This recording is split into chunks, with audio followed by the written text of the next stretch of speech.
We got very lucky with our neighbors. Our neighbors are super cool, and we're very close with them. They all have real jobs. One of them is a management consultant, so he manages all the consultants. And, yeah, it's a tough job, all right?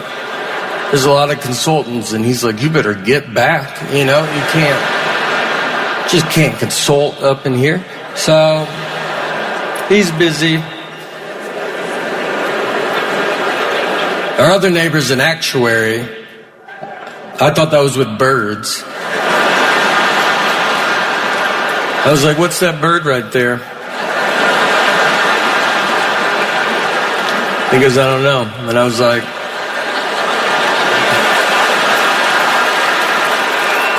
as an actuary, you don't know what that bird is right there? Your morning blitz begins now. Hey, it's a Wednesday, going to be a high of about 21. We could see a few light snow showers here and there, but nothing too crazy. More single-digit temperatures tonight, so be prepared for that. Good morning, everybody. Good morning. How you doing? Good. How are you? Good. I have a problem that I haven't had in a long time, and I don't know how to deal with it. Because yesterday at about 4:30 or so, I text you, Kelly, with my fist clenched in the air. Yeah. Damn you, paradise! Well, if I could just read it verbatim. Okay. It was F Paradise and making us wait a week to watch. Oh. I hate that. Because yesterday was the new episode, and the latest episode is so good. Killer. So good. And the next episode is the final episode. And I'm like, I just want to watch it. I know. And then, because I'm caught up on that, I'm also watching The Pit, which I have talked about, and that's another weekly show. What's that on? I don't think I have. Is Max. It Max. Yeah. I need to get that. Which is one of the, House is one of my all-time favorite TV shows. And this is right up there in terms of medical shows. Yeah. So good. And for the life of me, I can't remember the last time I had a third show that I had to watch. But Nora and I did a dinner TV date night last night where we were watching the same thing at the same time. Oh, I love that. Yeah, we had dinner together since, she's in Detroit, I'm here. You do that with FaceTime or? No, we just text, you text, all right. And we, nice. 3, 2, 1, start the video. Oh, that's what we do. Yeah. And we started Landman. Oh, yeah. Man, that show is good. Right? 2 episodes in, and I'm like, I love the show. Oh, it's so I can't good. remember the last time I've had 3 shows to watch. I do not know how many times I have to beg you to start Severance. What is it going to take? I don't have Apple TV. Oh, maybe I can give you my login. Okay. All right. I mean, once The Pit and Paradise are over next week, you let me know. I am going to need a new show. All right. So I promise I will start it next week. Okay, all right. And I love binging shows, so I'll have no problem being, 3-4 episodes deep in a day and, catching up. So, great. Yeah. All right. Hey, it's a very busy Wednesday. We've got lots to do, including coming up those Star Set tickets for that intimate acoustic event. We'll get to those coming up in just about an hour. Right now, let's get to the Blitz Morning Trivia. Thick, what you got? All right, $25 to Water Beds and Stuff and Beds and Stuff Superstores. Be the first one to text in the correct answer at 99700. I don't understand this, but Kentucky Fried Chicken, KFC, is leaving Kentucky. They are moving their headquarters to another state, which I don't. Are you allowed to do that if you're called KFC? But they are, and we want to know what state are they moving to. First one to tell us at 99700, you'll get the gift card. All right, Thick, let's get to the answer for Blitz Morning Trivia. What you got? Well, KFC is moving its headquarters out of Kentucky. We want to know which state it is moving to, and that would be the Lone Star State, Texas. And it's really the owner. I didn't realize this many places fell under the Yum Brands. Oh, yeah. Yum Brands is huge. Yeah, so Yum is what's moving, which means KFC's going with it. That includes TFC just doesn't have the same ring to it. No, it doesn't. No, but that means like Pizza Hut, Taco Bell, and Yum Brands. Okay. So that's what's going on there. And Brad Ardre from Lancaster was the first one to text in the correct answer, so he can go over to Waterbeds and Stuff and spend his $25. Congratulations, man. Real quick, I read something this morning, and it has sent me down a spiral.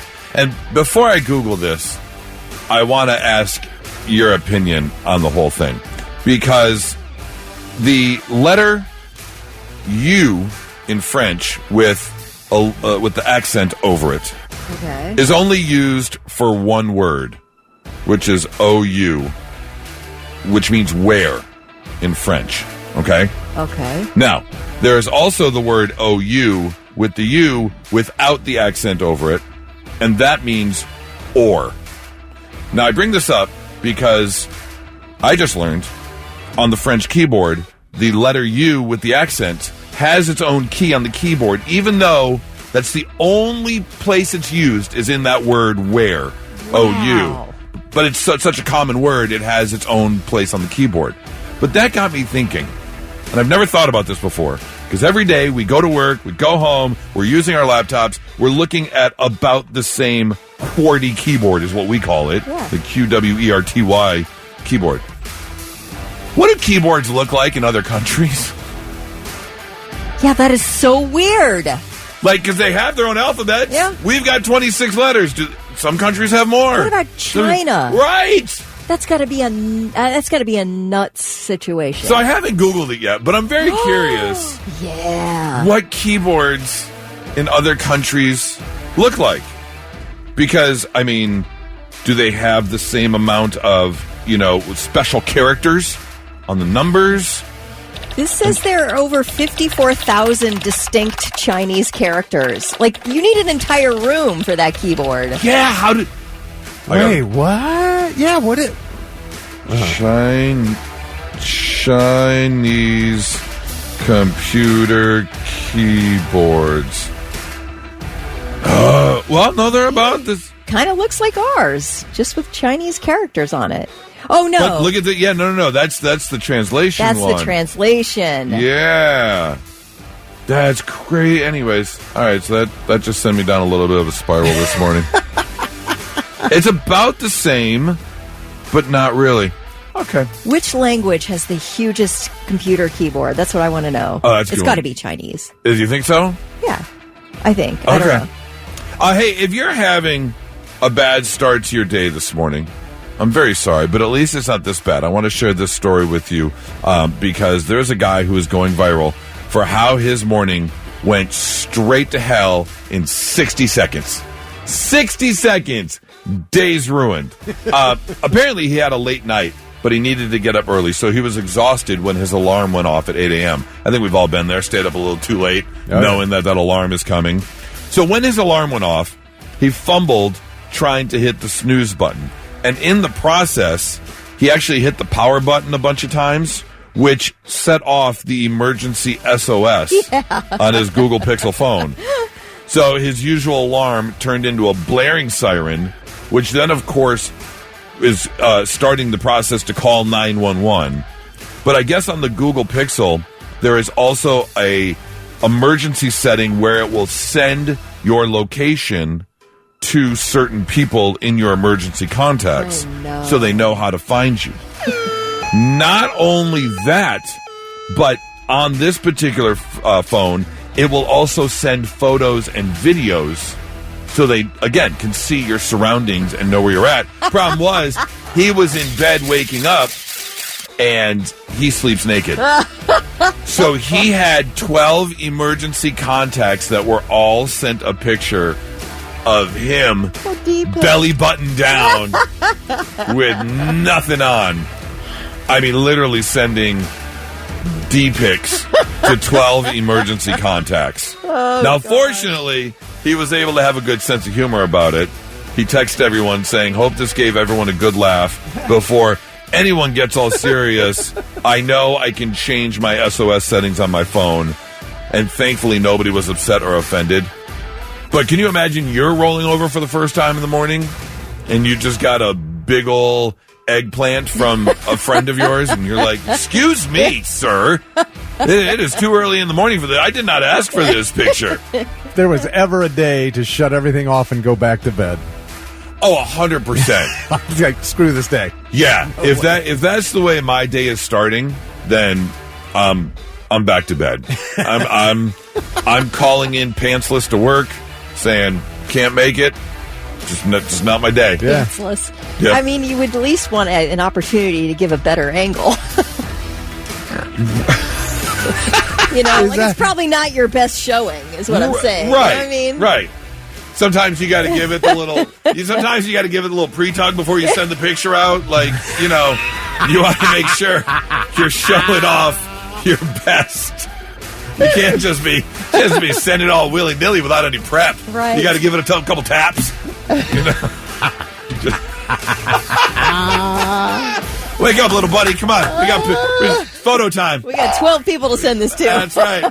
Can't be raw dog in the picture. 99.7 The Blitz. Not so breaking news. The news already broke. We're trying to put it back together. All right, yet another reason that I do not want to go to Australia. I mean, literally everything in Australia is trying to kill you, which is very unfortunate because I really do want to go to Australia. And, I've said for the past couple of years, like, okay, if I go, I'm going to go explore Sydney. Maybe tiptoe outside of the city limits. But I'm not going to the outback. Not happening. Everything wants to kill you in Australia. And even the things that don't want to kill you look like they want to kill you. Like that huntsman spider my God. on the side of the garbage can. Like, I get it. It's a non-venomous, soft-looking puppy dog. Whatever. No, I don't want anything to do with that thing. There's so many shots of people who live in Australia, and they're bad. Those giant spiders love bathrooms. Yes. They're always in the toilet or on the toilet or behind the toilet. It's like they're toilet spiders. Speaking of which, glad you brought up toilets, because I've got video from this story of an Australian snake catcher responding to a family's home where inside the washing machine he found the world's second most venomous snake. Got in the washing machine is crazy. But yeah, see how he's banded? Some of the specimens have bands, but your suburb's just been relentless at the moment for these. Second most toxic snake in the world. Nope. Not interested. You go to take the clothes from the washer to put them in the dryer, you reach down in there. Oh, no. Like, you don't even want to be doing that chore anyway. And Right. there's a venomous snake in there? Second most venomous snake in the world. Not happening. I think, forget it. I think it's official. You're not going? Scratching it off the list. Off the list. No desire to go Is to New Australia. Zealand any different when it I don't comes think to that so. I stuff? think it's the same I think climate, it's the same same, situation. Yeah. I think it's pretty much the same thing. Your second story today, for your not so breaking news, is I cannot figure out how the cops knew this, but there is a woman who has been arrested because she was caught filling her ex-boyfriend's gas tank with Coke Zero. You're not supposed to do that. That'll ruin the car. But not only that, she also inserted pre-sucked Skittles. Police believe police believe she was trying to get kind of that Mentos in Coke reaction. But Skittles don't operate the same. Yeah. But here's the other thing. They figured out somehow that this woman pre-sucked the Skittles. Like, she wanted to taste the rainbow before she affected her ex-boyfriend's life. Because when they went in, they're like, oh yeah, these got no coating on them. They were obviously pre-sucked Skittles. And I don't know why you would take the time to pre-suck the Skittles before you insert them into your ex-boyfriend's gas tank. I'm very confused by this. Yeah, enjoy the red dye number 3 cancer, okay? Right, yeah, you're doing yourself more harm than you are your boyfriend. Insurance is going to give him a new gas tank and engine. You're now going to have, cancer, and your insurance probably not going to cover you. That's right. Because that's the way the insurance companies work nowadays. No location was given for this story, but they do say the woman has been arrested and will be facing legal charges for damages and stuff. Who pre-sucks Skittles? I have sucked the candy coating off of M&M's before. You have? Yeah, but you finished it, right? But then you finish it. Yeah. Yeah. That is kind of good. I get that. I like to do that with peanut M&Ms, especially. It's just a nice consistency. Oh, interesting. Okay. See, I'm not really a Skittles fan, so I wouldn't necessarily do it No. with Skittles. Yeah, I'm not either. But How about with any kind of like Sour Patch Kids? Do you like sour, like chewy candies? I don't mind Sour Patch Kids. I don't do I like a lot of gummy stuff. Gummy stuff is weird to me. I don't do the gummy bears or the gummy worms or. Give me a Juji fruit all day, especially if they're stale. Oh, yes. A what? A stale Juji fruit. Juji? What's a Juji fruit? You've never had Juji fruits? Juji? How No, do you they're spell not it? jujubes. They're not that tiny little, like, BBs. They're Juji fruits. Juji. They probably have JUJYFRUITS. How do you guys not know what these are? No, I'm glad you clarified that because when I Googled it, I typed in JEW, Oh, and that's not. that's not. That's not. No, it. that is not. That's. Oh, Juji fruits. Okay. What did I say? No, you did. I was trying to. I didn't even know the spelling. I couldn't think of it. But now I see the box. You know what they Yeah, are. Yeah. Yeah, you've seen them, like in the movie theater or Yeah. something. They I look like love the little this. berry, like Hands down. raspberries and stuff. Hands That's- down yeah. favorite candy. And you want Really? them stale? Oh, And I don't want them I've seen those. like rock hard, but if they're a little bit like harder than your normal chewy fruit candy, I like it. Okay. It's kind of And like that's a really something you're hard just gonna. gumdrop. Yeah, You're I just don't- gonna suck on it. Then is that the No. deal? If No, I'm I'll doing chew on something them. sweet, I'm going chocolate. I'm not going fruit flavored Yeah. or Yeah, gummy. really. Okay. So, well, there you go. That's your not so breaking news. I don't know. Was it Friday of last week? We had a story, or I was reading a text, and someone had typed something, and I pronounced it wrong because it was something local within Seabus here, and It's your first time living in Central Ohio. it is. And like any place, you've got certain local words that are pronounced a certain way. Quirks. Yeah, and sometimes if you see them, you're like, well, I think it's this, but it really isn't. I know living in Colorado Springs for a very long time, there are lots of words out there that if you didn't know, you're mispronouncing them. Yep.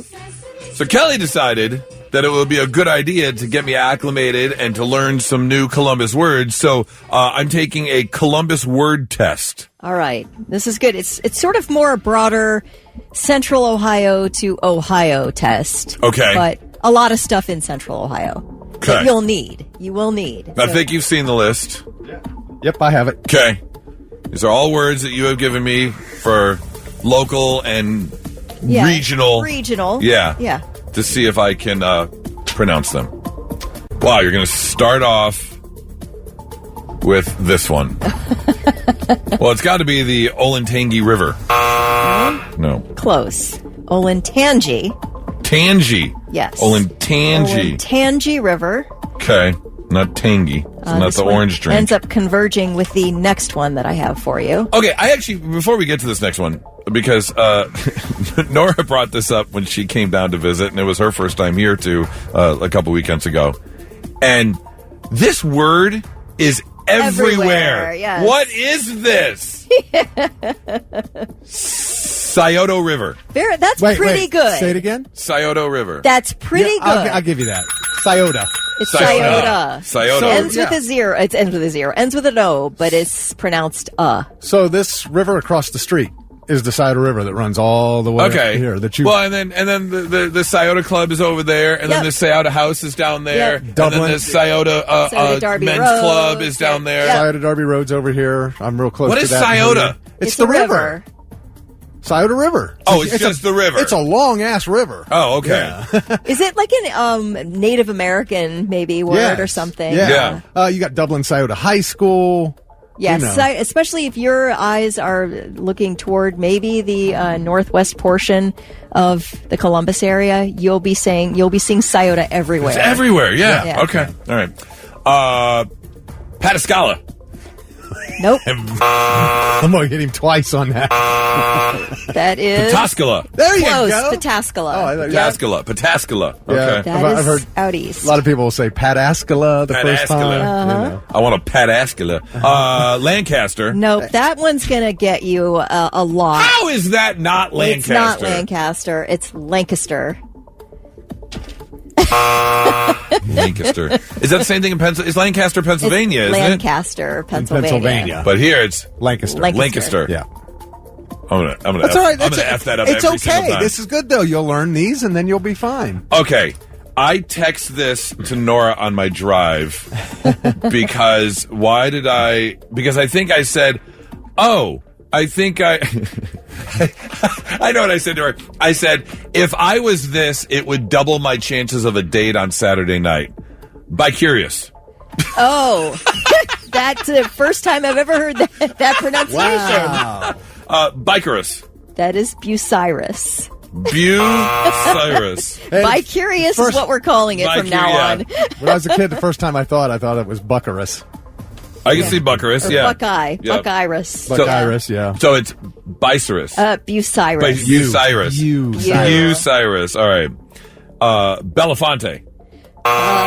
No. It's not Harry Belafonte. No. It's not. Now, this is a funny one because it's definitely pronounced not the way it's spelled. It's pronounced Bellefontaine.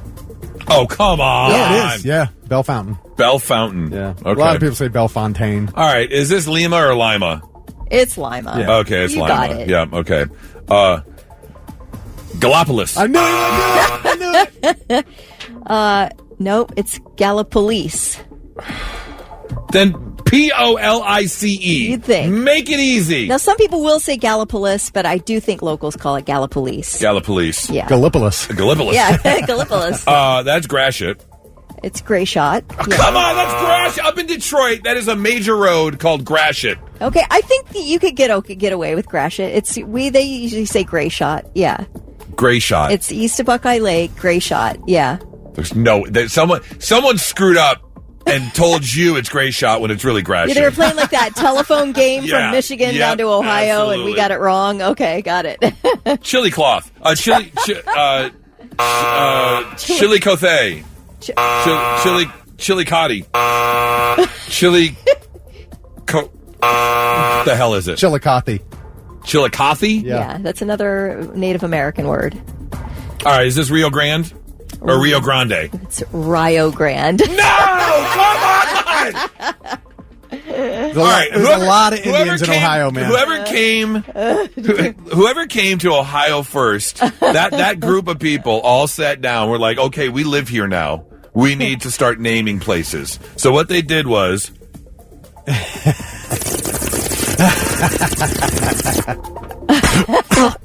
Little peace pipe.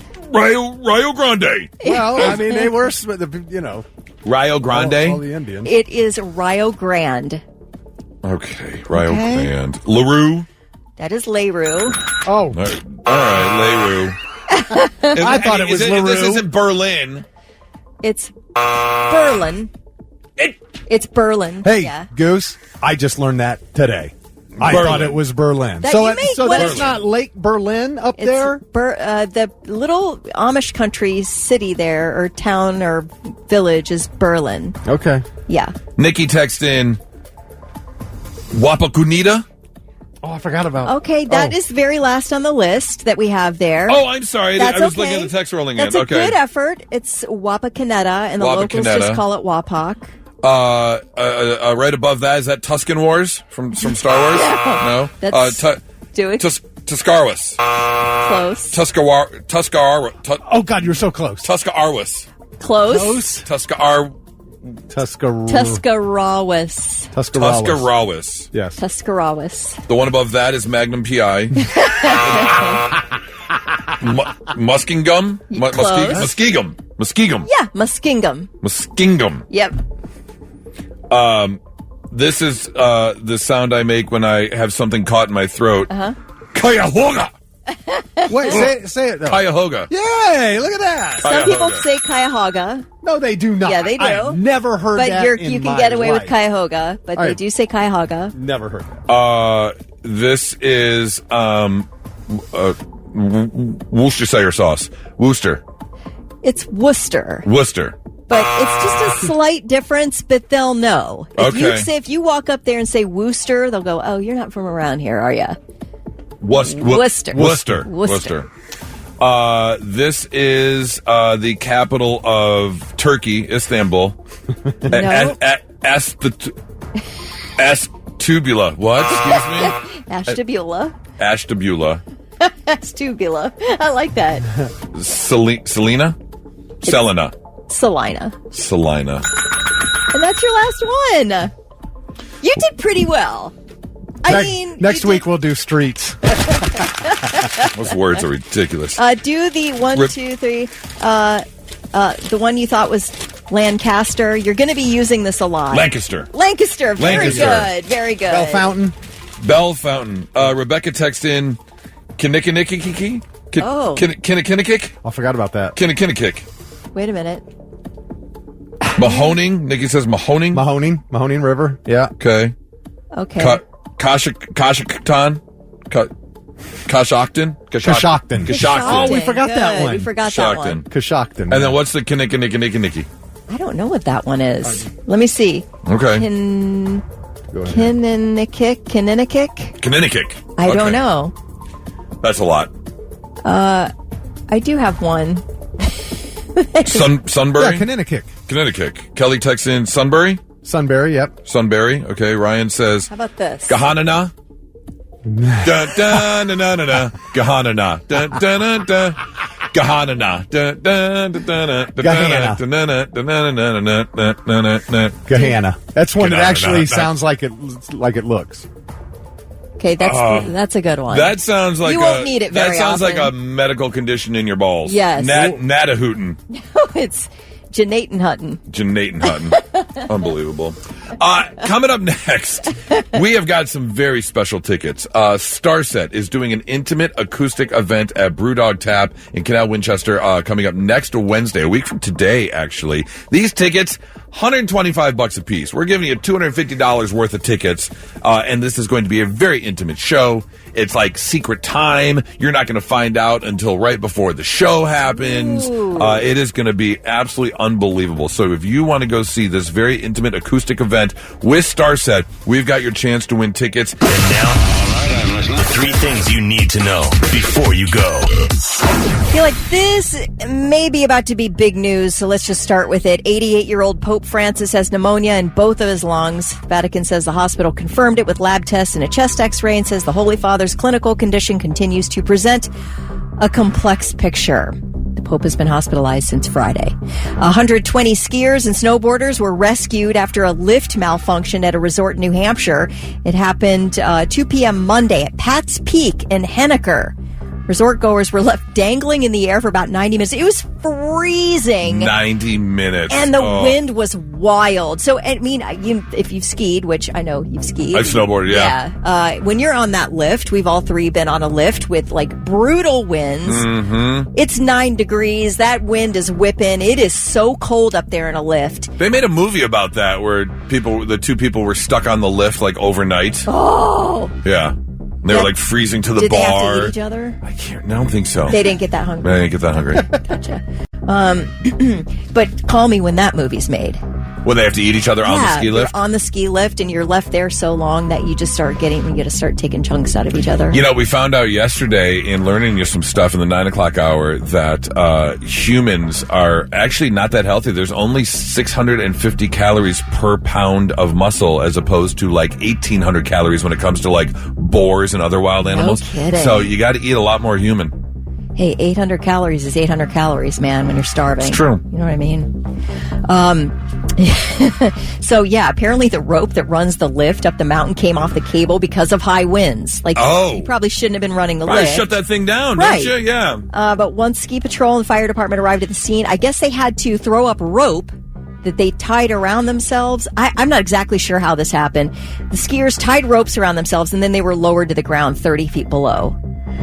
What damage would happen if you jumped 30 feet?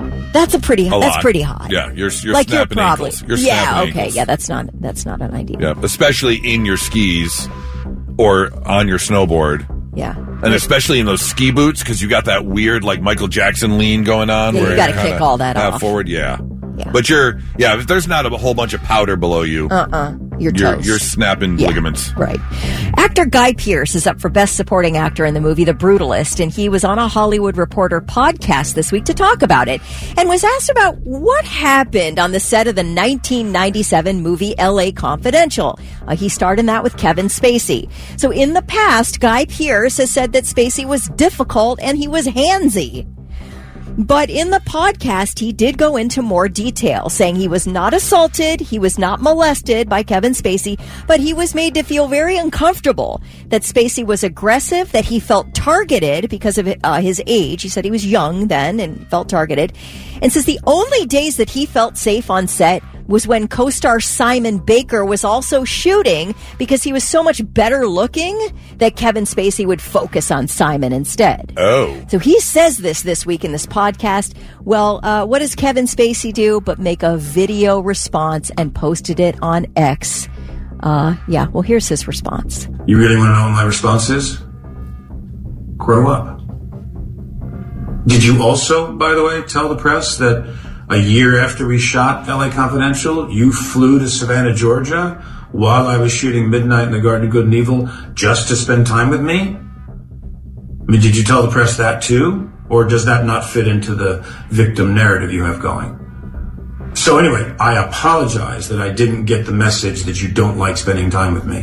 I mean, maybe there was another reason, I don't know. But that doesn't make any sense that you would have just been leading me on, right? But here you are now, on a mission, some 28 years later, after I've been through hell and back, to do what?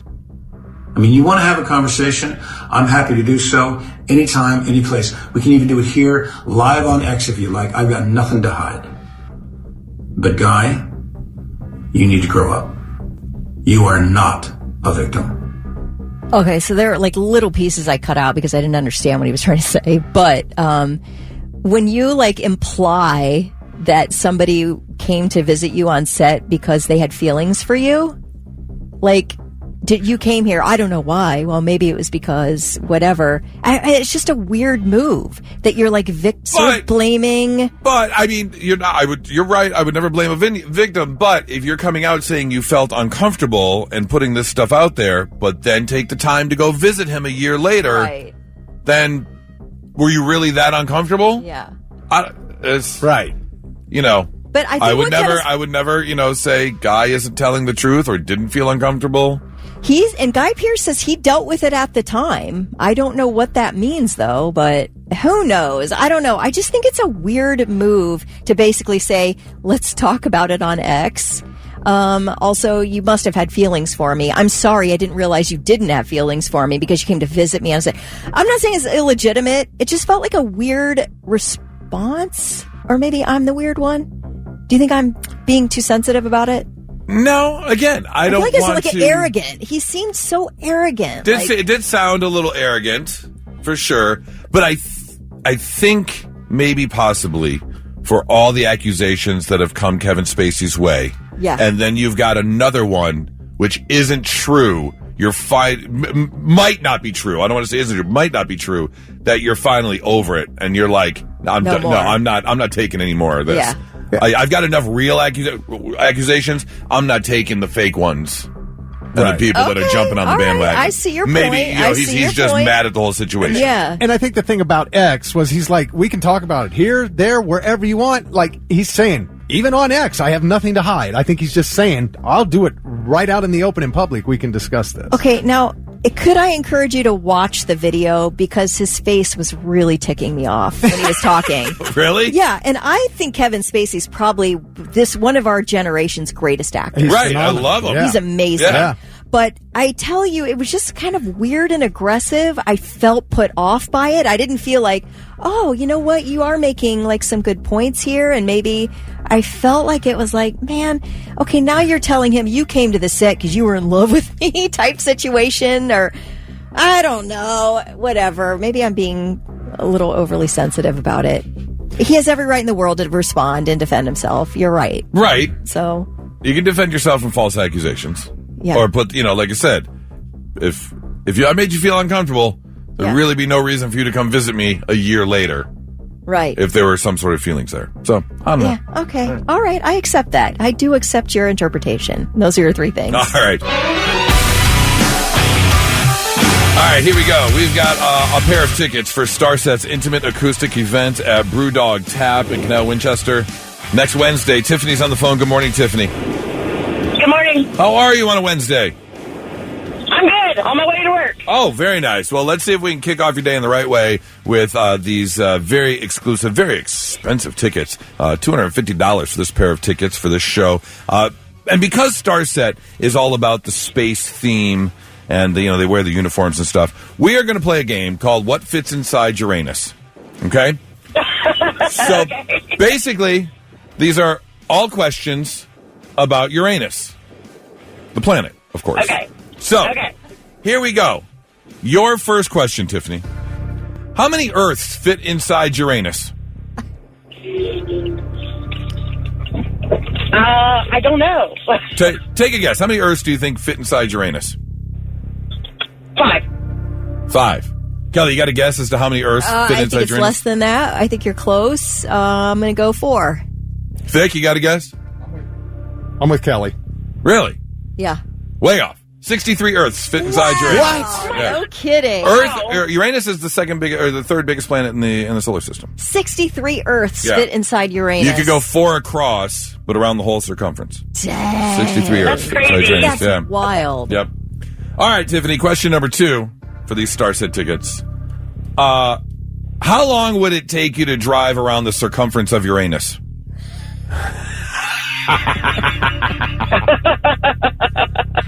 A year. A year. Kelly, you got a guess as to how long it would take to drive around the circumference of Uranus? I mean, I'll say 50 years. 50 years. How fast am I going? I don't know. 75 miles an hour. I did the math That's- based on 75 miles an hour. It still doesn't help me. Right. What is that piece of What am I information? driving here? Porsche? Right, exactly. Am I aerodynamic? Am I being held up? 11 and a half years. No. No. 17.5 days.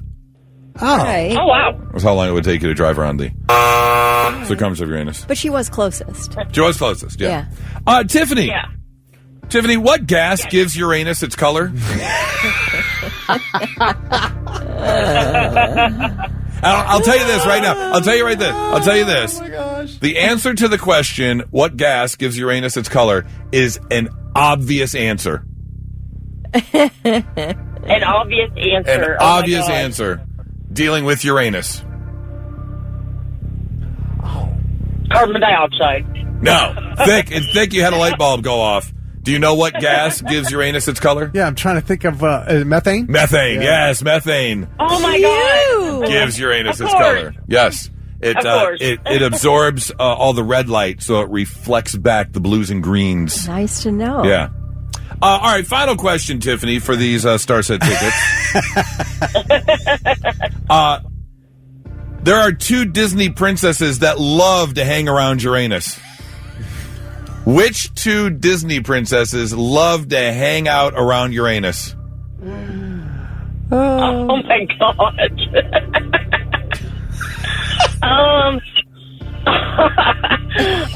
Let's go with, I can't even think of any Disney princesses right now. Oh, my God. Kelly, do you want to take a guess as I to mean, I don't what 2 know. Disney princesses love to hang out around Uranus? Is Ariel one? Ariel? Okay. Ariel is one. Is that yes, right? Absolutely. Well, I mean, we have Snow White, we have Cinderella. It is a more recent Yeah. Okay. Disney princess. Is it Moana? It is not Moana. Is it... It's Are these moons? these are moons. Okay. Yes, these are the moons of Uranus. Oh. Yeah, I Yes. knew Ariel. That's why I knew that. Yep. There's one more. A kind of a little bit lesser known, not as popular. Pocahontas? No. Okay. She uses a bow and arrow. Oh. Pocahontas does, or the answer? The answer. Oh. Yeah. Oh.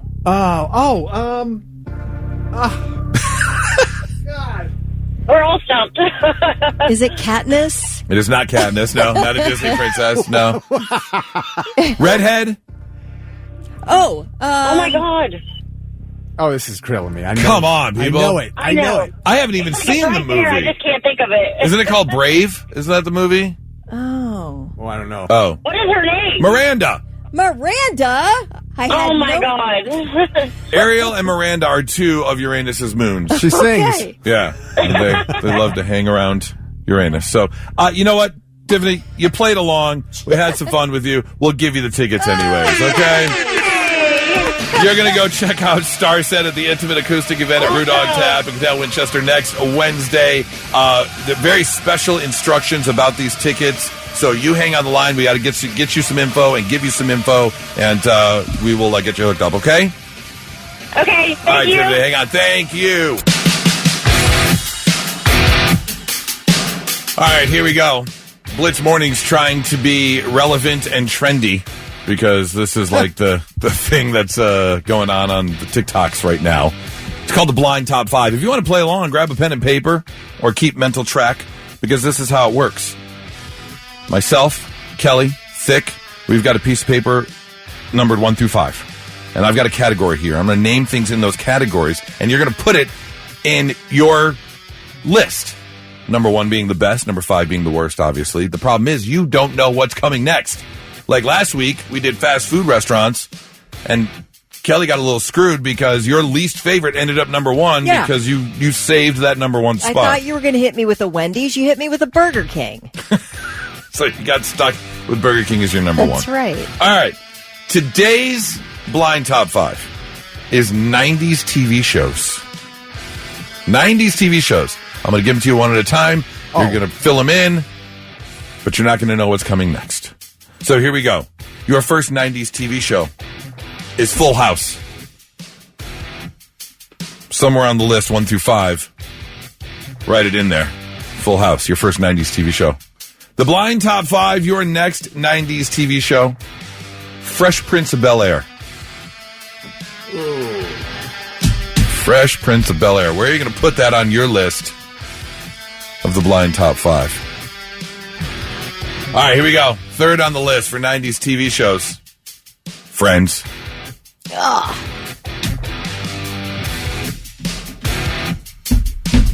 Vic, you having a problem over there? He is.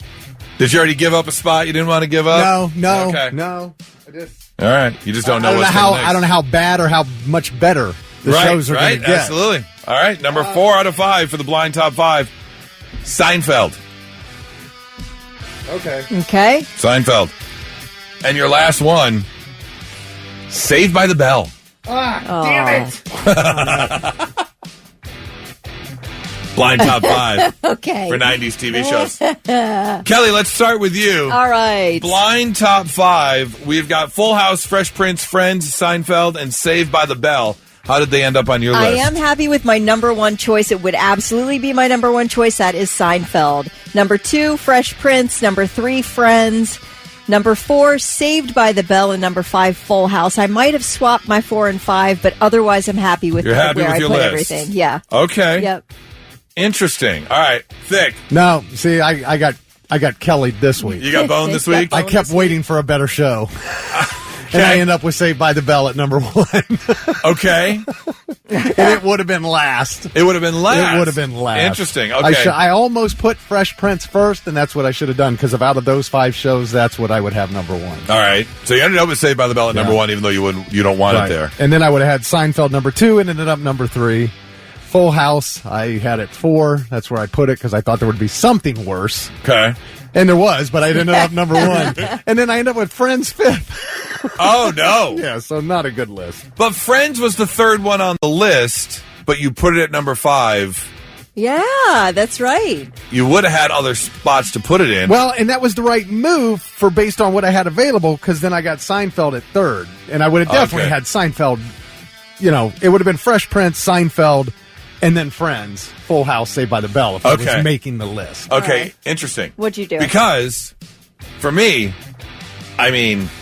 thinking back, number 1 is Saved by the Bell. I'm glad I. So you won. I love Saved by the Bell. Okay, all right. It was okay, but I can't put it above Seinfeld. This past Halloween, I was Zach Morris and Nora was Kelly Kapowski. That's great. That's she had awesome. the Max outfit. I had the Bayside Tigers T-shirt. That's absolutely. Awesome. Did you bring a friend that was all coked out and calling? We did not. Should have, but we did not. Let's see. Number 2 on the list, Fresh Prince. Yep. I'm happy with where that landed. Love Fresh Prince. All right, we're the same so far. Yep. Number 3, Friends. Overall, I'm happy with my list. Number 3, Friends. Number 4, Seinfeld. And number 5, Full House. How could you crap on Seinfeld like I'm that? not crapping Number on 4? I'm not crapping on Seinfeld. It's not my favorite show. I think it's okay. I tell you that I'm with you. my husband or I quote Seinfeld on a daily basis. Every day. Really? I kid you not, something is said and it's a Seinfeld quote. Every single day. I've watched episodes. Yeah. But I've never seen it all the way through. Okay. You know? And I do think there are absolutely funny moments. But yeah, definitely didn't. Does not beat Saved by the through. Bell for you. No way. I mean, how do you not have Everybody Loves Raymond? That would have been the number one. Oh, see, you were hands down. You were hoping for something like I was last that's week. why I said I got Kelly. Yep, that's right. Yeah, I wouldn't even consider Everyone Loves Raymond. Oh my God, are you kidding me? List. Are That's you okay. kidding? Let's see. Jesse texts in number 1, Friends. Number 2, Saved by the Bell. Number 3, Full House. 4, Fresh Prince. Seinfeld is 5th. Okay. And Friends is your favorite show. Fair enough. There's a lot of shows. Obviously, you did all sitcoms. I did. Right. Yeah. Oh, we can definitely go the drama route. Yeah, we'll go drama TV show, and by decade or whatever. Doug we'll get there. wants to know, Goose, how many 90s TV shows cast members will fit in Uranus? Oh, every single one. Everyone? Every Okay. single one. Yeah. Yep. As long as Topanga's there, then we're good. It's 99.7 The Blitz. So I was talking with a buddy of mine, and I totally forgot that he had this skill because in his particular age group, growing up in the 90s, one of his favorite shows was Animaniacs. If you remember Yakko, Wacko, and Dot. I don't even know what they were. They weren't mice. They weren't rabbits. They were something. Yeah, but cartoon show, the Animaniacs. And there was one particular clip they had that I know a lot of us got addicted to, and he happened to memorize it. And it's such an amazing thing to memorize. I wish I could do it. And if you've seen Animaniacs, or even if you haven't, I'm sure you've heard this song before somewhere. And he's got the whole thing memorized. Take a listen. United States, Canada, Mexico, Panama, Haiti, Jamaica, Peru, Republic Dominican, Cuba, Caribbean, Greenland, El Salvador, too, Puerto Rico, Colombia, Venezuela, Honduras, Guyana, and still Guatemala, Bolivia, then Argentina, and Ecuador, Chile, Brazil, Costa Rica, Belize, Nicaragua, Bermudas, Bahamas, Tobago, San Juan, Paraguay, Uruguay, Suriname, and French Guiana, Barbados, and Guam, Norway and Sweden, and Iceland and Finland, and Germany now in one piece. Bulgaria, Saudi Arabia, Hungary, Italy, Turkey, and Greece, Cambodia, Malaysia, and Bangladesh. And that's where I lose it. But it ends with Fiji, Australia, Sudan. Yeah, I mean, every country in the world was put into one song and basically memorized the whole thing. So we wanted to know, 800-821-9970, or you can shoot us a text, 99700. What do you have memorized? And if it's something like Audible, I want you to call in so we can hear what it is. And Tasha's on the phone. Good morning, Tasha. Good morning. All right, you text in, but I said you had to call because this is amazing. What is it you have memorized? So I memorized the alphabet backwards, and I done it when I was very young, because back when I was a kid, if a police officer would pull you over for drinking and driving, one of the sobriety tests was rehearse the alphabet backwards. And if you could do it without slurring or stuttering or missing any letters, then they didn't think you was drunk. Were you drinking and driving a lot as a kid? No, but Hey, nothing wrong with being prepared. But it became like a party thing. Like everybody would ask me, like, you got to do the alphabet backwards. I mean, sometimes I would be a hard ass and I would just turn around backwards and say it correctly. Right, of course. Yeah. But I mean, people can't do that sober. Why would they ask you during a drunk stop? But I don't know. I can do it sober pretty well. I've got to know, Tasha. Here we go. Give us the alphabet backwards. All right. You ready? Yeah. All right. It's DYXWVUTSRQPONMOKJIHGFEDGCDA. It's unbelievable. I didn't even know if you were right, but I believe you. Yeah, exactly. You said it with such conviction that you just have to believe her. That is amazing, Tasha. I will tell you, when you get to the letters T through R, it gets a little confusing. Oh, for sure. So. Absolutely. Yeah. Well, that's amazing, Tasha. Thank you so much for calling in. I hope you have a great Wednesday, okay? Yes, you too. All right. Wow. Texts are rolling in. This is a classic one that I know we grew up with, especially you and I, Thick. Up, up, down, down, left, right, A, B, A, B. So let's Contra. start. Yeah. Got to do the Contra moves. And somebody else had one I didn't know, and that was Ryan. He said R1, R2, L1, X, left, down, right, up, code for $125,000 in full health and armor in Grand Theft Auto San Andreas. Excuse me? Go ahead. Shane memorized the back of the Turkish Camel cigarette box. Wait, what? Yes. Thank you for choosing Camel for over 80 years. Our unique blend of 3 premium tobaccos have made Camel the #1 cigarette. That is so good. I remember my 7th grade locker combination. You remember your 7th grade locker combination? Yeah, 228.6. Why do you have that memorized? I don't know. It was so impactful for me to get my first locker in school, and my combination, it just drilled into my brain. 228.6. Courtney texts in. She's with her kiddo Alex, and Alex has this memorized. I've never heard of this. You can use your fingers for the 9 times multiplication table. So, for example, 9 times 4. If you put down your 4th finger, oh yeah, okay, there are 3 diners to the left and 6 diners to the right, so 9 times 4 is 36. Okay. I had never heard that before. So thank you for the tidbit of math help there. If you've got one, we want to hear what you have memorized. All right, what do you have memorized? That useless piece of information that is just stuck in your brain hole and won't go away. You've had it for years and years and years, most likely like childhood or young adult years. Todd's on the phone. Todd, good morning, man. Hello. Todd, what do you have memorized? I have memorized the Jabberwocky poem by Lewis Carroll from Alice Through the Looking Glass. Oh, wow. Okay. I got to hear that. I don't even know what this is. It's pretty long. I mean, that's a lot of memorizing you've done. Well, it was for a theater class when I was 16, and I'm 41 now and still can't get it out of my head. Okay. All right, because it's interesting you said theater class, because the first part that I ever played on stage was Lewis Carroll.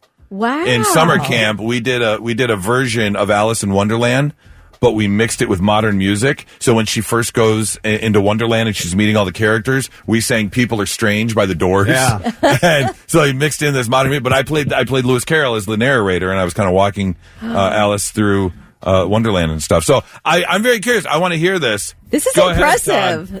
Give me the Jabberwocky poem. All right. It goes, 'twas brillig in the slithy toves, the gyre and gimble in the wabe, all mimsy where the burrow goes, and the mome wraps out grabe. Beware the Jabberwock, my son, the jaws that bite, the claws that catch. Beware the jub bird and shun the frivolous bandersnatch. He took his vorpal sword in hand, long time the manxome foe he sought, so rested he by the tum-tum tree and stood a while in thought. And as in uffish thought he stood, the Jabberwock with eyes of flame came wuffling through the tulgey wood and burbled as it came. 1, 2, 1, 2, and through. The vorpal blade went snicker-snack. He left it dead, and with its head he went galumping back. Hast thou slain the Jabberwock? Come to my arms, my beamish boy. Oh, frabjous day, calais, he trembled in his joy. 'Twas brillig and the slithy toes, the gyre and gimble in the wave, all mimsy where the burrow goes, and the mome wraps out. Wow! Kelly, were you following along? I saw your eyes followed moving. along the entire thing. He did not get a single word wrong. You know what? And you're still acting, too. I could hear the inflection in your voice, and you were doing it. I loved it. Todd, thank you so much for the call. You're welcome. Have a great day, man. Amazing. That's impressive. All I know from childhood is milk, lemonade, turn the corner. Fudge is made. Around the corner is where fudge is made. 800-821-9970. If you've got something memorized, we would love to hear. Texts are rolling in. Roger said the lyrics to Ice Ice Baby. Okay. That's good. Yeah. That's good. Yeah. I like this one from Mike. I also remember that blue and yellow make green, which is completely useless if you go to Sheetz because their frozen blueberry and lemonade drink is purple. Uh-oh. I can see the aggravation there. Science. Yeah, absolutely. You got another one, Kelly? Oh, let's see here. Sorry about that. This is a good one. Anthony says, I can't remember what I ate for dinner yesterday, but I can still remember P. Sherman 42 Wallaby Way, Sydney. Yeah, absolutely. Keith has got another beer one here that Shane had, a cigarette one. We've got it. The ribbon on a Budweiser can reads, as per Keith, thus is the famous Budweiser beer. We know of no brand that costs so much to brew and age. Our exclusive Beechwood aging processes produces a taste, a smoothness, and a drinkability you will find in no other beer at any price. How do you memorize that? That's amazing.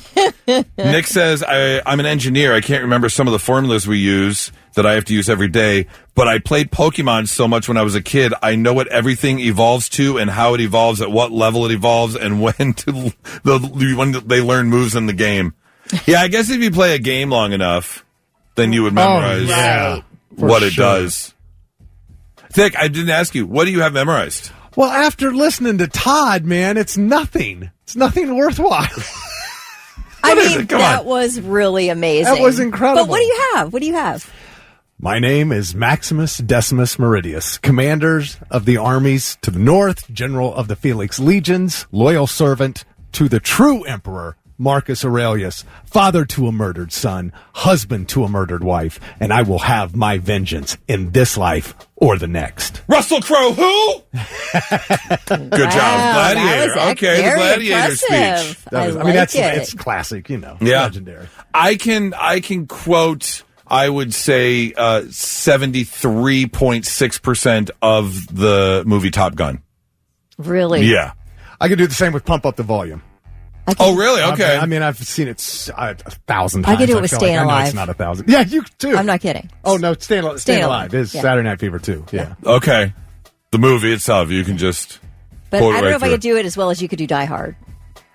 Die Hard and Top Gun are two movies that I can pretty much watch and just go line for line and That's recite. impressive. I mean, I truly believe that come out to the coast, we'll get together, have a few laughs, is one of the best lines ever in movie history. Yeah. So if you've got one, we'd love to hear from you. 800-821-9970 or 99700. What is it you still have memorized after all these years? 99.7 The Blitz. And now, 3 things you need to know before you go.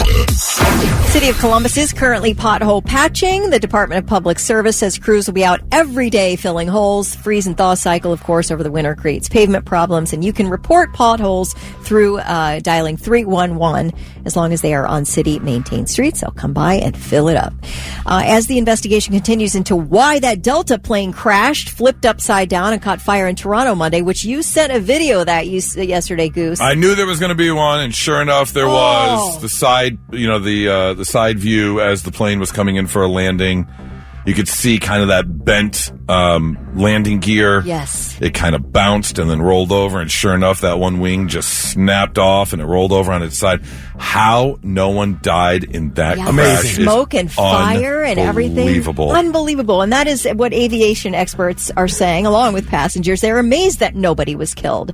At least 21 of the 80 people on board were injured. All but 2 have been released from the hospital.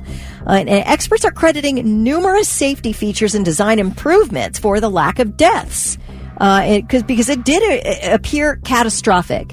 It appeared as though we were going to hear about a lot of deaths on this plane. Yeah, when that thing had the fireball shootout. And you can't even believe it. They say the seats are now designed to absorb punishment, and it's less likely they'll become detached and you'll be flying around the cabin, seat belted to a seat that's not attached to the floor. So that's better technology now. The seat backs, the seat belts, the tray tables, and the entire interior of the aircraft, all designed to prevent injuries during crashes.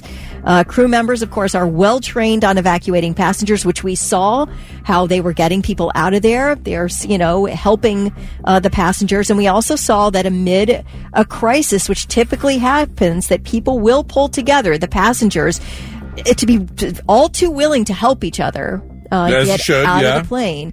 So all of these things combined made for a non-fatal plane accident. Now, can we work on giving us back just a little bit of leg room, please? Thank you. My gosh. I heard one pilot say it looked like the plane was too level because the nose is supposed to be up just a little. I when did it lands. notice that. I mean, I'm not an aviation No, I'm not expert. either. I'm just listening to what that pilot said. Yeah. Because, when you see a plane land, it's the back wheels always hit first, Right. and then the front one comes down. And they seem like it all hit level when it landed, and he said the nose should have been up, and he thinks that's what happened. I don't know. That's just one pilot. In my expert research, because, my goal is to get I would love to start my pilot's training. I want to get my pilot's kidding. So I've watched a ton of videos and stuff and of student pilots, and you come down and you ride that float, that drift with the nose up until the plane kind of naturally touches the ground. And it looked like that thing was kind of coming in parallel without the nose up. So it looked like it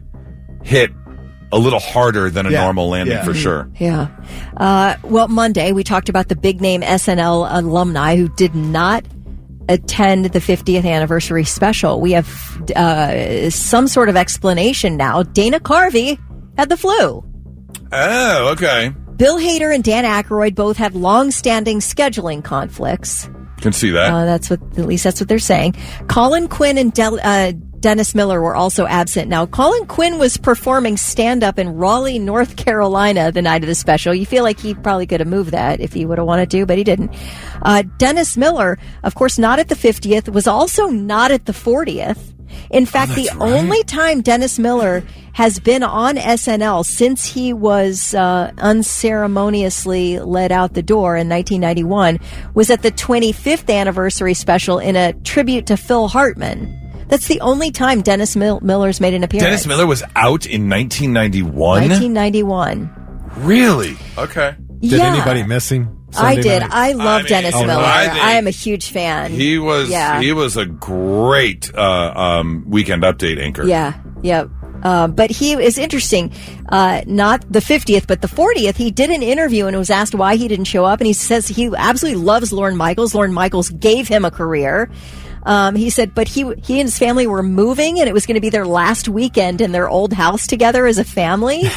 So he didn't want to, and he said it was really important for him to be home with his family in the only weekend they could all be together in their old house where I guess his kids grew up or whatever. So anyway, that was his family man. then. Good for him. That's legit. And when asked if he would be at the 50th, he said, absolutely, I'll be there unless something more important comes up. He said that verbatim. Oops. So I guess something more important came up. Those are your three things. All right, it's Wednesday. It's only going to be a high of like 20 today. Overnight temperatures are in the single digits. I don't think we're in the single digits now, but we're definitely in the teens. It's cold. 13. At 13, okay. It's Wednesday. You're wishing it was Friday. You're ready for the weekend.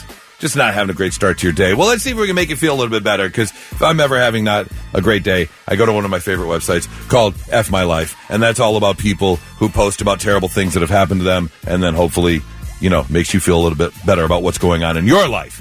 But in case you don't have time to go to the website, I'll summarize. I've got some here for you. Today, a friend thought it would be funny to shove me over, and I face planted. I was going to say F you, and I will kill you. But it came out as, I will F you.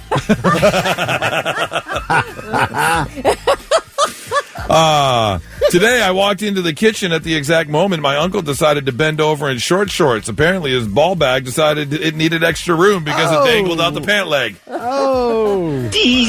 Not a scene you want. Really don't. Today, when I got to work, I found out I was being laid off.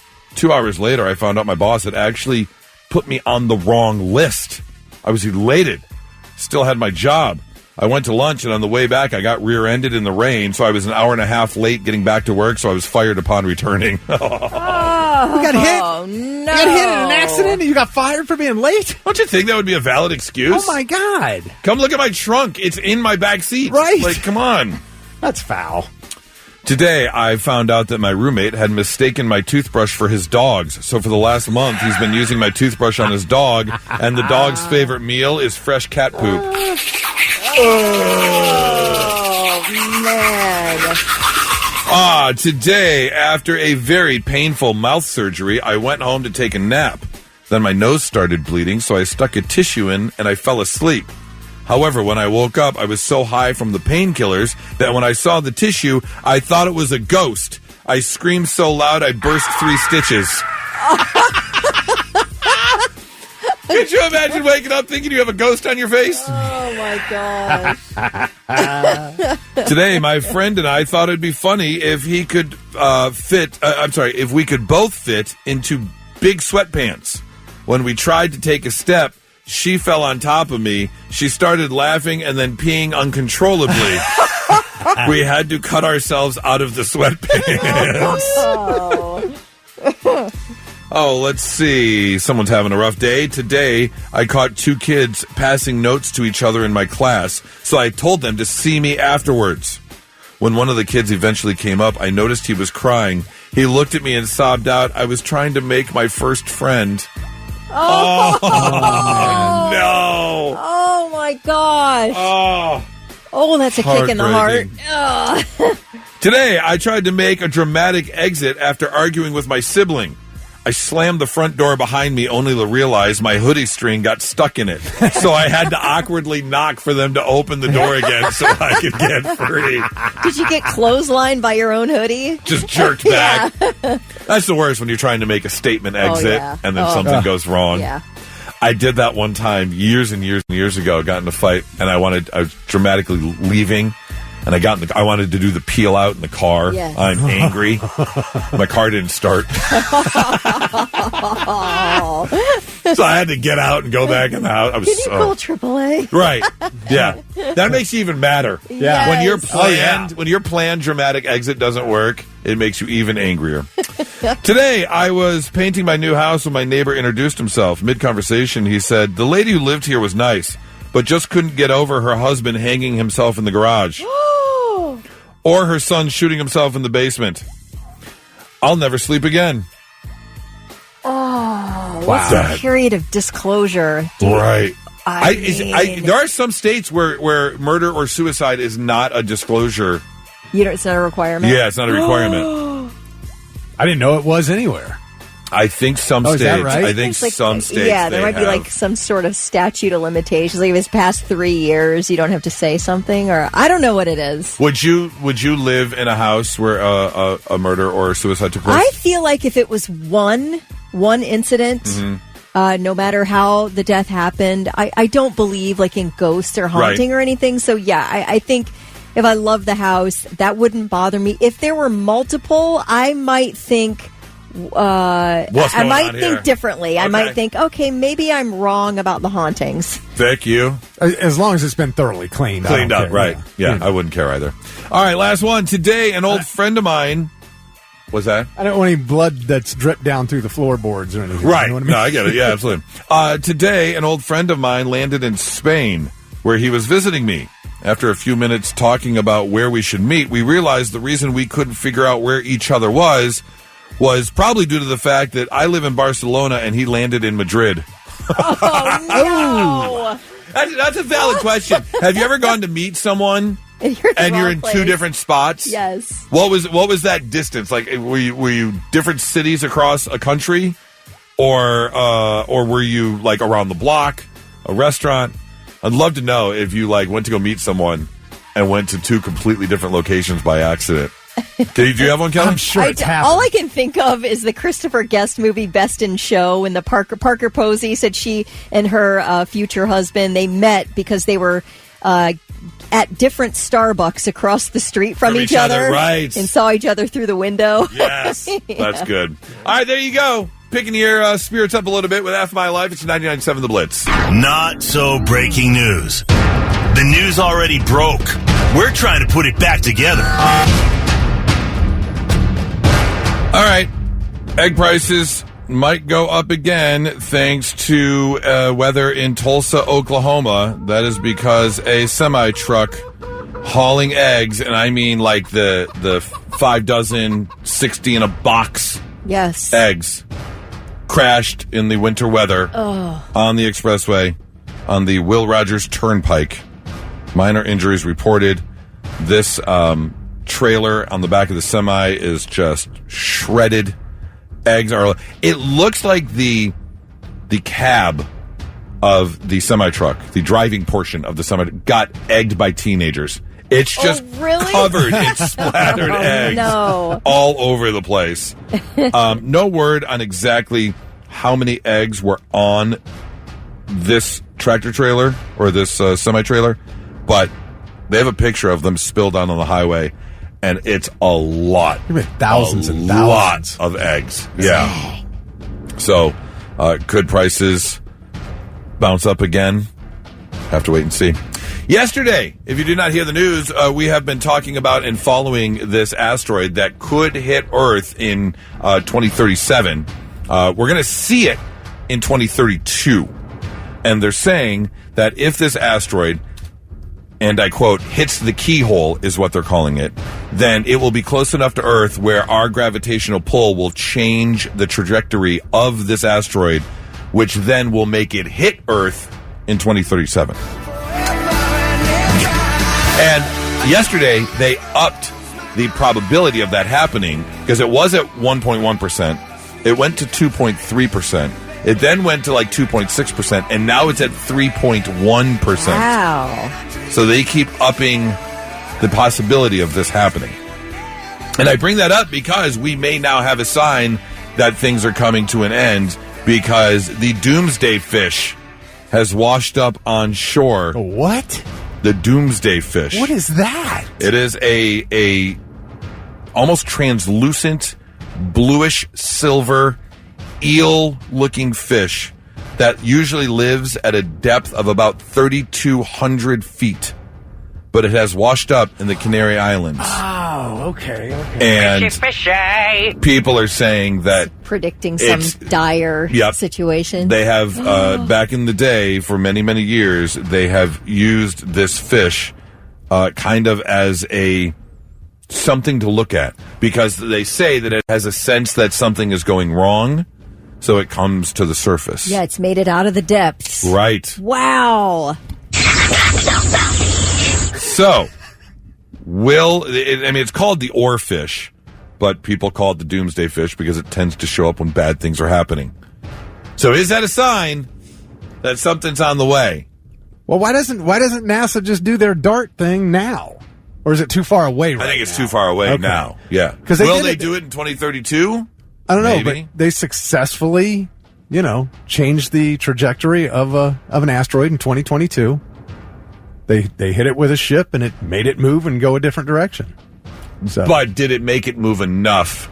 They said it did. They said it was absolutely not going to be an impact. Yeah, they said it was a successful mission. Absolutely. Now, they may not be able to do it now, like I said, because maybe it's just not close enough right now. Right. Yeah. I texted Nora yesterday. We were talking about this a little bit, and I texted her, and obviously, God forbid, no one wants what was it called? Ellie. Extinction level event. No one wants an Ellie. Mm-mm. But could you fathom if we're alive when something like that happens? That's just mind-boggling to think about. I'm sorry, but yeah, right out of a movie, out of a movie. Yeah. Now, I say right out of a movie. We all do know it's happened before, sure, but none of us were around for it. No, and the few times that it's happened, because it's happened more than once. Oh yeah, but. I do not want to be amongst a handful of survivors in any situation. I want to be taken out instantly. Nuclear blast, aim it at my forehead. Big fat tsunami wave. Yeah, I don't want to be in a situation where it's on me to help redo Earth. An apocalyptic world. I can't do it. Now, I need to eat. I need to sleep in a bed. I've got to have warmth in the winter. I've got to have air conditioning in the summer. You're not a hunter-gatherer survivalist. I need Wi-Fi. I cannot do it. TikTok. Gotta have it. I've told Thick in the past, if we actually think this is silly, but I know we're not going to have a zombie apocalypse, but if we were to, a Walking Dead style zombie apocalypse, just use me as bait. They can eat me up. Honestly, I want it over with. I can't live in a constant state of fear. I'm not built for that. This asteroid is not an Ellie, but it is can destroy. It could, like, if it landed in the middle of the United States, it would end the entire country. But if it hits, what if it landed on Blake Lively's house? Say that's probably going to impact us, unless she's got a home over on the other side. Yeah, if it hits the other side of the Earth from us, we're not going to feel much impact. physically, but I mean the economic impact. If it does hit Blake Lively's house, then only cockroaches and Ryan Reynolds' ego will survive. However, right now they are saying the current projections say the middle of the Pacific Ocean, which will wipe out a bunch of the western seaboard, California, Oregon, Washington, and then parts of obviously Tokyo, Japan, Fiji, and things like that. Right. So we'll see. Anyways, that is your not so breaking news. Blitz Therapy brought to you by Tri-State Men's Health. Today's email comes from Doug, because Doug was all excited for the bachelor party trip that is coming up. He's only about a week out or so from this bachelor party trip, and there's a good amount of guys going. He said there's about a dozen guys going to this bachelor party that was planned by the best man. They're going on a nice little golf trip. They're excited to head out. They've got a nice steak dinner planned one night. They're going to be hitting the golf course a few times. They're ready for just a good old guys trip. Yeah. Here's the problem. The groom has just sent out a message to all of the people going saying, hey, everyone, just so you know, this is going to be a dry bachelor party. Oh. No. You can't say that last minute. What? What? And now the men in this bachelor party have a private group chat going outside of the groom. Yeah. Going, wait a minute. I'm not spending all this money to go on a trip and being told I can't drink when this is my vacation. What happened? Is the guy newly in AA or something? I know. I think from what I understand, it's kind of the wife and him. The wife and him are both kind of taking the dry route. So she doesn't trust him, in other words. So she's making everyone not drink. Could be. Or it could be that they're making a lifestyle change. It doesn't say anything about AA or being an alcoholic or anything like that. Yeah. But it's more of a lifestyle change. Okay. And so this is kind of the beginning steps. I think it's fine to have a dry bachelor party, but you have to say that up front before anybody spends any money. You have to set the stage for what this is going to be in the invite. And I don't know, there aren't 12 guys that I would invite to my bachelor party that I'm close enough with. And there aren't 12 people I can think of that I would fly to their bachelor party, especially if it was a dry bachelor party. Right. If it was 12 guys going, I'll go. We're having a good time. We're doing it. But if it's something I don't really want to do, especially have a dry bachelor party, not happening. It's like you're paying to fly to a business meeting. Yes. Right. Yeah. Well, I mean, if you're going to do this, you said that they're going to be doing different things. They've got some golfing plan, these Who other golfs things without drinking? Well, that's the thing. If the couple, if him and his fiance, if they want to have a lifestyle change and not drink anymore, fine. But why would you tell all your groomsmen and your best man, you guys can't drink either? I mean, well, why do you have to make them suffer? Right. Yeah, it doesn't make a lot of sense. 800-821-9970, or you can shoot us a text 99700 for Blitz Therapy. How would you handle this? Are you canceling? Are you not going? Do you get a little cold? Got the COVID. Yep. Do you test positive? Are you getting out of it, or are you just going to suck it up and go? But granted, you're probably dropping a good chunk of money for, a 4-day trip somewhere. Plane tickets, hotel, food, the rounds of golf, any extracurriculars you're doing. But it's going to be dry the entire time? Am I allowed to get high? I mean, doesn't say anything about that, but I would assume not. If they're going dry. It won't be provided, in other words. I can bring my own. I don't know. I guess dry's dry. I'm probably canceling. I don't think I'm spending that kind of money to go. I mean, couldn't you just say, look, I didn't realize this, and God bless, have a great life, have a great sober life, but I thought this was going to be a party, and that's what I was going to pay for. But now that I know it's not going to be a party, I wish you well, and I'll see you at the wedding. See you at the wedding, right. Yeah. Blitz Therapy brought to you by Tri-State Men's Health. An email from Doug gearing up and getting ready for a bachelor party he's going on with 12 other guys. However, they just got a note from the groom that it's going to be a dry bachelor party. and no one is happy about it. Like, the best man planned this whole thing, planned the trip, golf, steak dinner, guys getaway, and all of a sudden you're not even a week before you're breaking the news that it's going to be a dry bachelor party. That seems a bit odd, and I don't know if I could go. I might have to back out if you're telling me it's a dry bachelor party. A lot of people are saying the same thing. They're adults. Why can't they make the decision to go drink? Yep, that's what Josh says. He says, I don't see why they can't drink. He doesn't have to be that way, but why's he got to tell the others they can't? I would probably still go, but I'm going to drink for sure. At my wedding, we drank at all stages. The party, the church, the reception, the after party. Right. Yeah, I feel like it's one thing if you know that your buddy who's getting married is an alcoholic and it's just sort of assumed that you're not going to be doing anything you're going to be supporting his sobriety.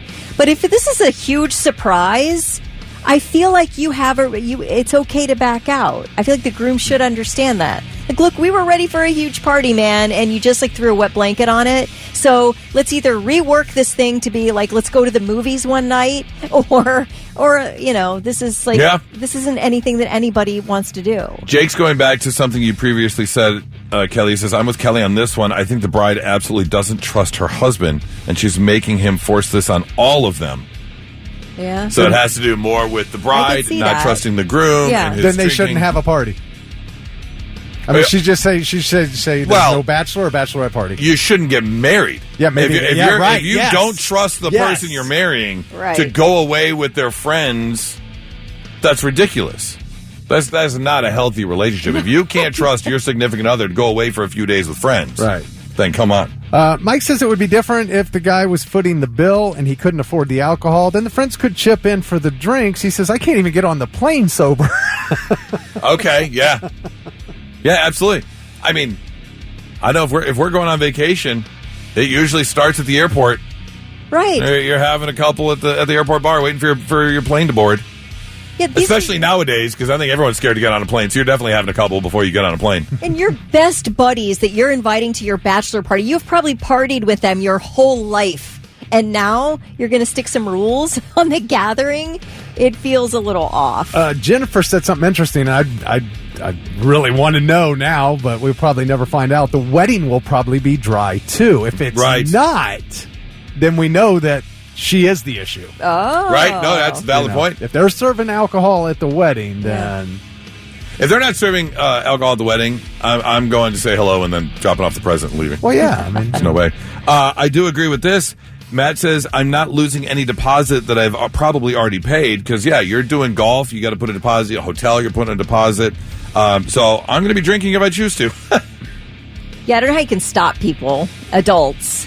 Yeah, adults. Dealing with a Boy Scout party. And I think you said this, Kelly. If it's a good friend who is in like AA and you're supporting their sobriety, fine. But to bust this out 5 days before everyone's ready to leave for this trip, that just seems a bit odd. Yeah, Anthony's going to go off on his own and drink anyway, and he'll meet up later while drunked up, he said. Yeah, if the groom wants to go back to the hotel room or whatever, great. Then the rest of the guys will go out drinking, although you don't really want to leave the groom at the bachelor party by himself. But he's leaving you without alcohol. Yeah, but putting that on them and saying no alcohol, I don't like it. I feel like who's the best man here? You need to talk to this guy and find out what's going on. There's a story. Yeah, the best man needs to do a little digging. Get off your side text and go talk to the guy and find out what's going on. Because if you're the best man, you're obviously close with the groom. Yeah. So find out why and what's going on, for sure. I think you're giggling. You got one over there? A lot of people are like, does dry wedding mean a no herb either? Everybody's right. Like, I'm getting high. I'm getting high if I can't drink. Yeah, I guess there's that, for sure. If you got some input, 800-821-9970 or 99-700. Blitz Therapy brought to you by Tri-State Men's Health. It's 99.7 The Blitz. And now, all right, I'm listening. The 3 things you need to know before you go. Ohio Task Force 1 is still helping people get out of flooded areas of eastern Kentucky. Team members were operating in Martin County yesterday and across the state line in West Virginia, helping residents in small Appalachian communities. Their rescue efforts will not be getting any easier today. The region is under a winter storm warning with wind chills down around 0 and snow accumulations up to 7 inches possible through tomorrow morning. Yeah, I think this next band of snow is missing us, I think, unless some weird northern trajectory happens. But yeah, they're going to get hit south of Columbus for sure. More Americans beefing up their emergency savings. Nearly a third of the adults recently surveyed by Bankrate say they have more in an emergency fund than they did a year ago. Over half also reported having more savings set aside than credit card debt. That's an accomplishment if you Very live much on so. credit cards. Yeah. Bankrate's chief financial analyst called it evidence that more Americans have been able to make some progress in building the emergency savings as the pace of inflation has slowed. I'm kind of waiting for like home prices and bank loans for mortgage rates, etc. It'd be nice when that comes down. Yeah, rates got to come down. Yeah, because we talk about moving quite a bit just for the fun of it. But every time we're like, oh, what would this home cost us monthly? It's like, no, we can't afford it. We can't afford to move with we got our bank loan. Well, shoot, you and I, Thick, 2020 we refinanced. We refinanced our mortgages at the same time. Because the rates came down so low. I'm not trading that in. No. For an Right, yeah, well, you're not going to rate. walk out of that interest rate. There's no way. The last social media post from a British couple who entered Iran on an epic motorcycle journey read, and I quote, "What a wonderful place." Craig and Lindsay Foreman were then arrested in Iran and charged with espionage. Iran says the couple, they were only posing as tourists in order to get information for hostile Western countries. So they have kept them. They have been in an Iranian prison since beginning of January. Both Craig and Lindsay are 52 years old. They were doing this sort of global motorcycle trip, and they rode into Iran from Armenia, and they were going to stay for 5 days. I think they got busted. I think they were arrested on day 1. Britain's Foreign Office says it is aware of the charges and are providing them with consular assistance. But as of now, old Craig and Lindsay Foreman are spending their time in this wonderful place behind bars. I don't understand ever wanting to breach the country of Iran. I don't want to go across the border there. Nope. Especially from Armenia. What are we doing here, folks? All right, those are your 3 things. All right, the fact of the matter is, none of us know how long we're going to be around. You can do certain things to hopefully, make that last a little bit longer, whether you work out or eat healthy, don't drink, don't smoke, whatever the case may be. But the truth of the matter is, none of us know. Dr. David St. Clair, however, is a legend in the world of genetics. He's been teaching aging biology and translational medicine at Harvard Medical School since 1999. He knows his stuff. And he revealed a sign and some insight into how much fuel is left in your tank, basically. How much is left in your body, and how are you aging? And he says one of the great indicators are your nails. Nail growth is a huge indicator. Every time I cut my nails, I'm thinking, how long ago did I cut my nails? What was that time period in between me having to cut my nails and my nail growth? Because he says that is a really good sign, the health of your nails, to determine how your body generates new healthy cells. And the quicker that takes, the better. So the more you have to cut your nails, it is a good sign that your body is still rejuvenating and generating new healthy cells. You just made my day. You're a nail cutter? Oh, yeah. I mean, you have to do it often. Yeah, they grow no problem. Okay. I did just bite my index nail this morning. I'm a nail biter. Oh, yeah? Yeah. I used to be. I wish I could still reach my feet, but I'm not that flexible anymore, so I can't bite the toenails anymore. But so you never trim them?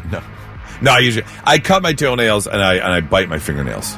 If you start cutting your fingernails, you will stop biting them. I don't like the feeling. My touch of my tism won't let me. The click, the weird feeling of the click on the finger. Yeah. Okay. All right. Yeah. So I'd rather just bite them. They're not the prettiest looking nails because, like I said, I bite them and I shouldn't. I used to, man. I used to bite the hell out of my nails. So there you go. Keep an eye out for your nail growth. You know, maybe make a mental note as to how often you're cutting your nails, and it's a really good sign that your body is generating new cells, and you're probably still on that healthy track. Very interesting. Little dun, dun, dun, dun. I like The it. more you know. We need to get that sound. You don't remember The More You Know with the shooting star? It was on NBC. They'd give you a little piece of information. Oh, I will find that. The more you know. I like that. Oh, yeah. We'll have to find the sound effect of that. So when we teach you things, the more you know. 99.7 The Blitz. Now, let's see if we can learn you something. Sit up and pay attention. That's right. Let's make you a little bit smarter than you were when you woke up this morning. I'm sure there are some people who have someone like this in their life. There's a word in Japanese for a person who buys more books than they can ever possibly read. It's sundoku. Do you Isn't have that a number game? I think that's Sudoku. Sudoku. This is what? Sundoku. Sundoku. Yeah, TSUNDOKU. Sundoku. I'm Got sure a lot there of are books people- over there, Sundoku. Right. Yeah, exactly. Speaking of other languages, the letter U in French with a little grave accent over the top of it is only used for one word. And I don't... O-U with the little sky apostrophe over it means where. It's only used to distinguish from O-U without the accent, which is pronounced the same but means or in the French language. Now, here's the thing. With the U with the accent over it, only used for one word, it still has a place on the French and Canadian keyboards on your computer. Which got me thinking earlier this morning, what I've never thought about this before. What do other keyboards look like in other countries? Because we've got 26 letters in our alphabet. We've got the numbers 1 through 0 and certain special characters. Do they have the same special characters? There are languages with more letters on them. So are their keyboards bigger? I'm so curious about other countries' keyboards now, and I want to do a little research. Let's see. Walt Disney did the original voice of Mickey Mouse. He stopped after 17 years when he got too busy with other things, so he had to turn it over to someone else. But he actually did the voice for 17 years. And then as, of course, the CEO of the Walt Disney Company, things got a little busy. The first thing ever purchased online. Do you have a guess, Thick, as what the first purchase online was? A computer. Not a computer, no. It was actually music related. It was a secure retail transaction when someone bought Sting's CD, 10 Summoner's Tales. Is that right? In 1994. That was first. A guy from Philadelphia bought it from a company called New Market in New Hampshire. The first official online purchase. And finally, if you plan a trip to Antarctica, do not take your dog with you. Dogs are banned. Oh, really? In Antarctica, yes. And it's not because it's too cold or anything like that. No, it's because of a fear that they could spread disease to the native seals that are there. Okay. So they do not want your dog anywhere in Antarctica. Wow. Yeah. Is there like an Antarctica police down there that will fine you? I mean, who's enforcing these laws? Valid question. And who's I thought Antarctica belong to? I thought that they traveled by like dog sled. I think that's like north, but I mean it's ice and snow down there. Who enforces this law and who made the law? Well, hold on. I'll tell you. Let me see here. I got the from the website coolantarctica.com. Let's see. From 1899 to 1994, dogs were instrumental in the exploration of Antarctica. Okay, the most reliable form of transportation. So that's how they did get around up until 94. But who stated the law? Oh, the British Antarctic Expedition? No, that's not it. That was back in the day. I'm going to have to look into this. Yeah. Now I'm interested. I don't know who is responsible for laws in Antarctica. The Antarctic Treaty is what it is. Oh, okay. Yeah. Okay. So it must have been. It's a collective. All right. That so said. it's like a lot of countries are responsible right, exactly. for it? Okay. They all agreed that we're not bringing dogs down there because of the health of the seals, and they don't want to mess up the environment and the status quo down there. So yeah, that's a good motive. There you go, learning you some stuff on a Wednesday morning, 99.7 The Blitz.